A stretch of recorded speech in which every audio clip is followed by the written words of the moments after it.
Normal operation थिएटरमा फ्युमिगेसन गर्न सकिन्छ, तर मोड्युलर ओटीमा फ्युमिगेसन गर्न मिल्दैन। त्यसका लागि डिप क्लिनिङ गर्नुपर्छ। डिप क्लिनिङका लागि म पहिले केमिकल तयार गर्छु। केमिकल तयार गरेपछि डिप क्लिनिङको प्रक्रिया सुरु हुन्छ। एउटा भाँडोमा केमिकल हुन्छ र अर्कोमा तातो पानी जुन आरओ पानी हुन्छ। त्यसपछि डिप क्लिनिङ सुरु गरिन्छ। यस क्रममा ओटीभित्र रहेका सबै मसिनहरू, लाइटहरू, सर्जिकल टेबलहरू तथा संक्रमण हुने सम्भावना बढी भएका सबै स्थानहरूलाई केमिकल प्रयोग गरेर राम्ररी सफा गर्नुपर्छ।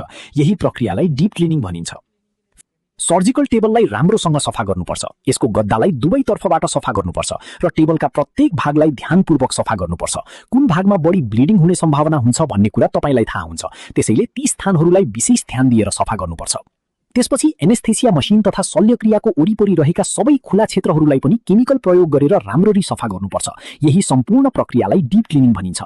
यी सबै काम सम्पन्न भएपछि र सबै सतहहरू पूर्ण रूपमा सुकिसकेपछि अपरेसन थिएटरलाई पुनः सेटअप गर्नुपर्छ र शल्यक्रियाका लागि तयार पार्नुपर्छ।